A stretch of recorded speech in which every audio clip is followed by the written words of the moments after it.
mengalami kendala seperti yang tadi Pak Dadi sampaikan, itu Ya, apakah masih salah satu daerah di Pulau Timur atau, bertambah juga di daerah-daerah lain? Kita harapkan tidak begitu tapi Pak Dadi ya? iya. Kalau kita melihat di daerah Pulau Timur ya, di sini bahkan di Timur Tengah Selatan, ini angka stuntingnya 50,1%.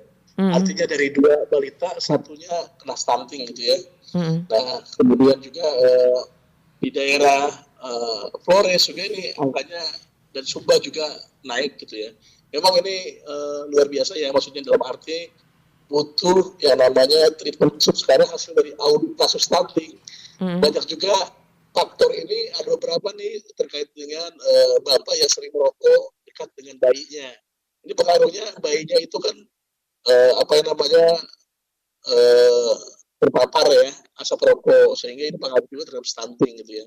Karena stunting sendiri bukan hanya masalah gizi gitu ya, bukan masalah gizi kronis tapi juga infeksi yang berulang gitu ya. Jadi ada bayi yang berat badannya nggak nambah-nambah gitu ya.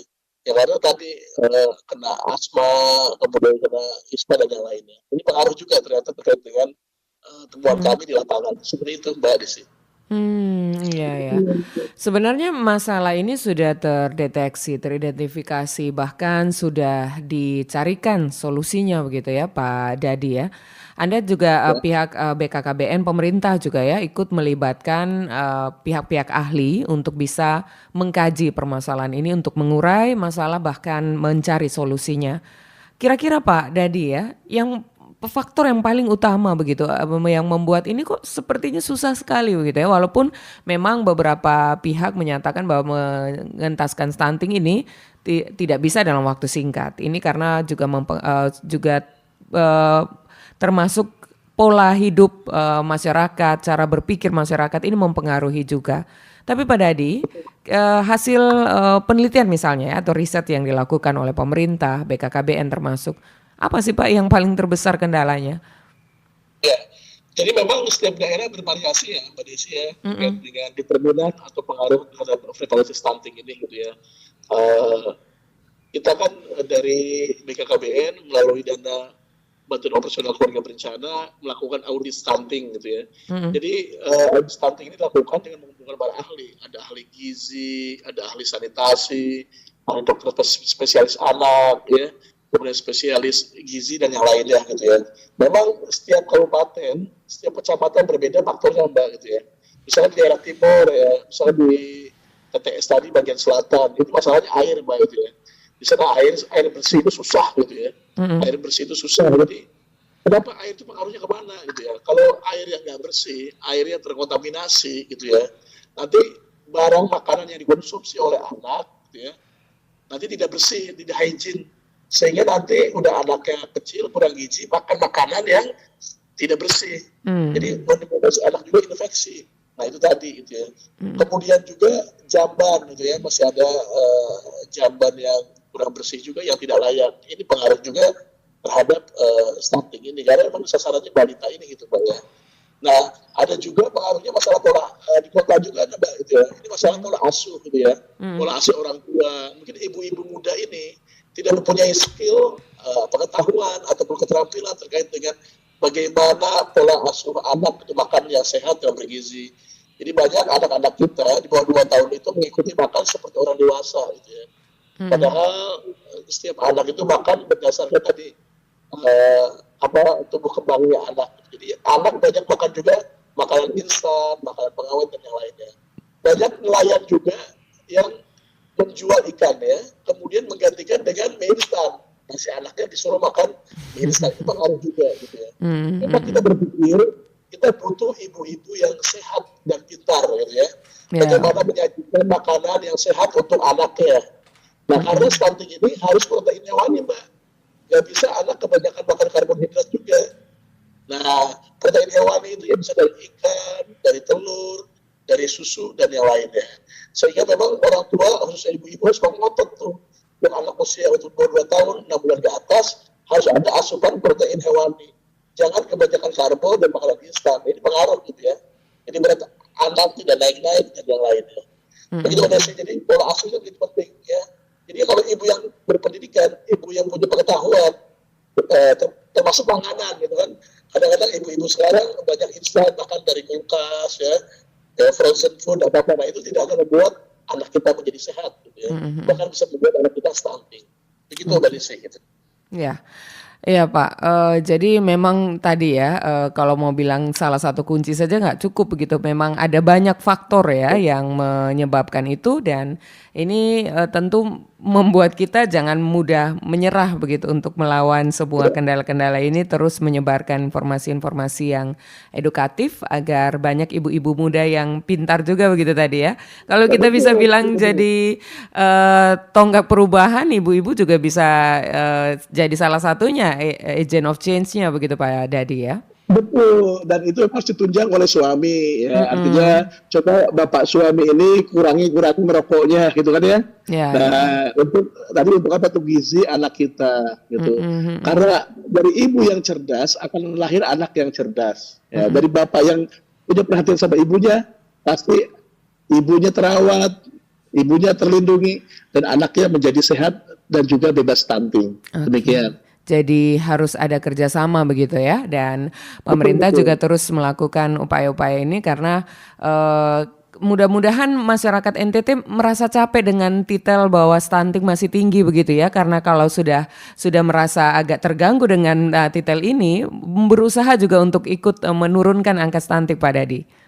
Iya betul, dan juga mohon izin nih Mbak Desi ya, memang Silakan, orang Pak. tua ya, ibu dan bapak ini harus perhatian terhadap anaknya. Kalau kita mungkin kalau makan daging, makan telur, makan susu kan gampang kolesterol ya. Ya. Kita dorong untuk anak-anaknya harus banyak mengkonsumsi daging, karena di NTT ini produksi daging, susu, kemudian ikan juga berlimpah. Tapi sayang tidak dinikmati oleh anak-anak kita gitu ya.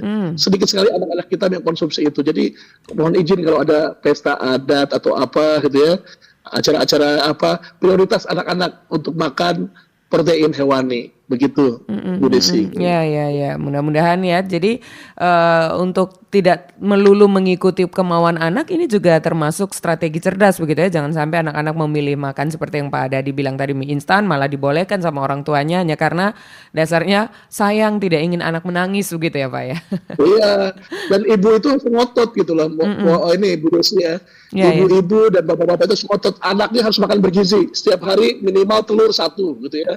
Kemudian dibuat biar nggak bosen, bukan hanya digoreng, mungkin disayur, dibuat mata-mata telur dan yang lainnya. Yang penting kita harus ngotot, orang tua yang ngotot, anaknya gizinya bagus, protein hewaninya bagus, ini scientific. Kita lihat di Jepang misalkan, di Jepang dulu orang-orang Jepang itu kan KT-KT, pendek-pendek, tapi gizinya bagus, soalnya begitu orang Jepang kan. Nah, kita melihat anak-anak di NTT ini ya, kalau kita di SDC kecil-kecil, kurus-kurus ya, makan nasinya banyak, ikannya sedikit ya. Nah kita harus dibalik polanya dengan isi piringku kan, ya nasinya sedikit, ada sayurnya, ada buahnya, dan yang paling penting daging, sekali lagi daging. Untuk menurunkan drastis harus kita revolusi gizi, Mbak Desi ya. Kita harus revolusi gizi di mana orang tua memprioritaskan sekali lagi anaknya untuk makan protein hewani. Demikian. Ya, jadi bukan ada yang tidak mudah, jangan sampai hopeless karena merasa bahwa wah keturunan kita memang pendek-pendek nanti tidak bisa dirubah, tapi dunia mengatakan lain ya. Jepang sudah membuktikan itu, beberapa teori yang sudah diterapkan juga bisa merubah juga ya. Jadi tidak melulu ini hanya karena kita pasrah saja karena gennya seperti itu begitu ya Pak ya. Ya. Dan juga stunting itu kan bukan hanya ukuran yang pendek, tapi tumbuh kembang otaknya juga. Jadi anak-anak stunting ini tidak akan optimal pertumbuhan otaknya akibat dari stunting itu sendiri. Sehingga nanti kalau kita bersaing dengan profesi lain kita kalah, human capital kita ya. Indeks pembangunan kita kalah. Nah kemudian apa? Kemampuan otaknya tidak maksimal, kognitifnya, kemudian juga apa? Gampang sakit juga kalau anak stunting gitu loh. Iya, jadi memang pengaruhnya jangka panjang. Jadi pengaruhnya bukan hanya untuk dia sendiri tidak mandiri, tapi dalam jangka panjang ini pengaruhnya terhadap pertumbuhan ekonomi kita, terhadap kualitas sumber daya manusia kita, gitu ya. Kita tidak ingin depan NTT ini anak-anaknya generasi masa depannya generasi yang stunting gitu ya. Apalagi nanti kita akan menjadi tua gitu ya. Nah, anak-anak muda inilah harapan bangsa kita. Jangan Oke. sampai anak-anak kita menjadi stunting tadi gitu ya. Ya, jadi ini waktu yang tepat juga untuk memulai hari dengan makanan bergizi. Ya, Kalau misalnya menjadi lifestyle, ini mudah-mudahan akan mempercepat penurunan angka stunting di Provinsi Nusa Tenggara Timur gitu Pak Dadi ya. ya, protein hewani jangan lupa Mbak ini. Oke, Teman-teman ibu-ibu prioritaskan. baik. Pagi-pagi ya, jadi jangan lupa Pak Dadi juga sudah konsumsi protein hewani pagi ini Pak. Ya, kalau kita orang tua harus kurangi-kurangi Bu Oh Desi ya, ya Mbak Desi. betul. Tapi kalau orang Alarm tua untuk itu protein makan hewani harus banyak nyala asam sekarang ya. urat ya, kolesterol. Ya, yang paling Tapi penting kalau adalah anak-anak kita. ada anak-anak kita yang Iya. mendorong untuk makan lebih banyak gitu ya. Baik, betul ya. Kita ingatkan anak-anak kita kalau misalnya tidak sempat sarapan di rumah tapi membawa bekal, biasanya sekarang kan begitu ya Pak ya. Jadi jangan Iya. lupa disisipkan juga ya. Tadi piring ideal ala BKKBN tadi namanya apa Pak? Ini kita dengan Kemenkes isi piringku. Nah, Isi piringku dari Kemenkes. Oke, jadi sosialisasi yang sudah diberikan ini mudah-mudahan dipahami oleh masyarakat dan isi piringku ini sudah menjadi lifestyle begitu ya Pak Dadi ya. Iya. Oke, Pak Dadi kami nanti akan terus update bagaimana perkembangannya dan upaya-upaya pemerintah untuk menurunkan angka prevalensi stunting di NTT agar ini jadi kerja bersama kita begitu Pak Dadi ya. Iya, terima kasih Bu Desi. Baik. Baik, terima kasih Pak Dadi. Selamat pagi, selamat tugas, selamat melanjutkan aktivitasnya. Semangat Senin pagi Pak ya. Ya, terima kasih, terima kasih. Selamat pagi.